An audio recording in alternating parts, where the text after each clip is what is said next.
So with this fixture weighing 250 pounds, we ran into a weird situation at this house. They told us the island light had changed. And knowing that they were gonna have to patch drywall anyway, I said the best way to do that is just add some framing in here. The light fixture is really long, so it attaches in 3 points. So I'll kind of show you the process of what we're going through to change all of that and why. This was an existing island light. So now, if this wire would reach to the center, everything would work fine. I would delete this other one and we'd be good to go. It doesn't.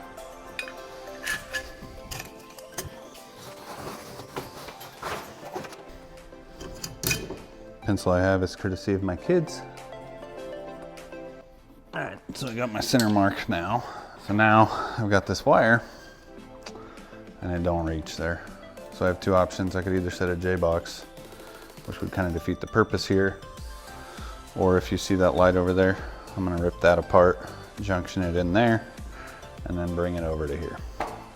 I had no tape on this job, ran out, knew that I was a professional, figured I could make a good enough head. One thing I did to also help out myself was just bend that little edge there, as you'll notice, on the drywall, and then it held the weight of that head up. That way it wasn't gonna get caught on that drywall when I was pulling it in. Obviously there was no attic here. I wouldn't have to do this if there was, so this is me struggling trying to find the wire. If you'll notice, I had a little bit of trouble. There was some three-ways running through there and whatnot, but I did end up finding it, and as you can tell, the head broke off. Luckily it came off at a point that I could still reach. Good thing the 6-inch hole is big enough for my arm to fit. Luckily, this spray foam is open cell. If it was closed cell, I wouldn't have got this wire over here. I get it. I know what some of you are thinking. Box fill. What are the cubic inches on that box? That's what I thought. I want to talk to you guys about pulling that wire in. My main concern when I pulled that wire in was not getting the wire in. There's other avenues I could have taken. My main concern was this drywall here. I did not want to damage it to the point that this would not go back up in there and then cover everything that I dealt with. So I didn't want to have any pressure on the drywall. I didn't want to be pulling against it. All of the pressure was away from the edges.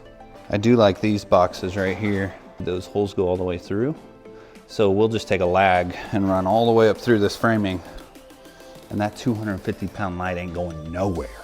And this box is kind of weird. It has this little notch out. I could have got a different tool to cut that notch out, but I already had a drill up there. May as well just use what I got. I'm 15 feet in the air, and the time it would have taken to go get something else and then cut it all out really would have taken more time. Yes, I'm gonna leave all this excess wire up here because 100 times out of 100, the drywaller fucks our wires. Now, you're still required to have a staple within 12 inches. It's 12 inches. All right, that's the finished product. Last thing I gotta do is clean up and get out of here. This is a brand new house. I know I joke a lot about not cleaning up, but I will.